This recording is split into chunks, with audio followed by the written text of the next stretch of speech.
Welcome back to my channel. এখানে trolley গুছিয়ে ready হয়ে আমরা সবাই মিলে বেরিয়ে পড়েছি।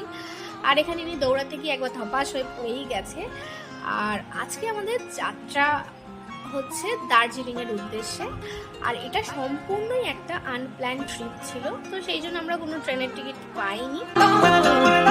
আর কলকাতার এরকম জ্যামের অবস্থা তো সবাই জানো। আর আমাদের এখানে সি অফ করতে চলে এসেছিলো আমাদের শ্বশুরমশাই। এতক্ষণ ধরে আমরা এই বাসটারই ওয়েট করছিলাম, এতক্ষণ পর তার দেখা মিলল। তো আজকে আমাদের বাহন হচ্ছে এই বাসটা।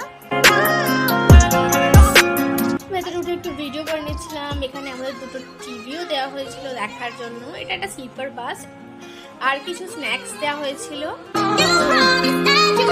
তো ঠাকুরের নাম নিয়ে আমাদের যাত্রাটা শুরু হলো।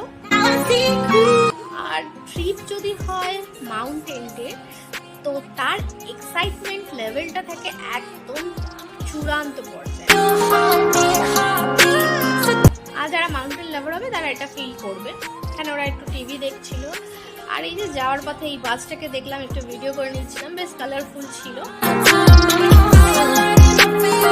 তো আমাদের ডিনার করার জন্য কৃষ্ণনগরে স্টপ দেওয়া হয়েছিল, তো সেখানেই সবাই নেমে পড়েছিল ডিনার করতে। বাট আমরা ডিনারটা ক্যারি করে নিয়েছিলাম, কারণ যেহেতু সাথে বেবি আছে।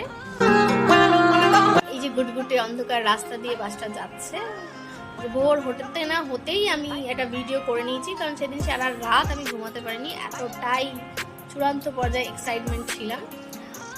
এই যে চা বাগানের ফাইনালি দেখা মিলল। আর ওয়েদারটা তো দারুণ ছিল। তো আমরা নেমে ক্যাবে উঠে গেছি। এখানে মামামের ঘুম পূর্ণ হয়নি বলে ওরকম ভাবে বসেছিল। তারপরেও গাড়ি তো একটু ঘুমিয়ে নিয়েছে ঠিকই, কিন্তু তাও ওই বাসে তো আর সেভাবে ঘুম হয় না। তো এতক্ষণ যেটার জন্য ওয়েট, ফাইনালি সেটার দেখা আমাদের মিলে গেছে। সেটা হচ্ছে এই পাহাড়। আর এখানকার ওয়েদার বলো, প্রাকৃতিক দৃশ্য বলো, এক কথায় অতুলনীয়।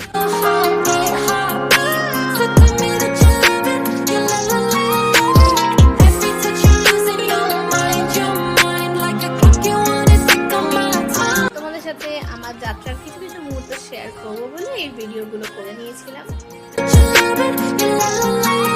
চারপাশটা এত ফগি ছিল, দেখতে এতটাই সুন্দর লাগছিল।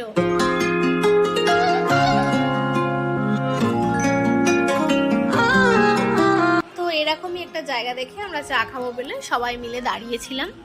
আর নামতেই চা খাওয়ার আগেই মানে মাইন্ডটা একদম এই ফগি ওয়েদারে রিফ্রেশ হয়ে গেছিলো, এতটাই চিল ওয়েদার ছিল।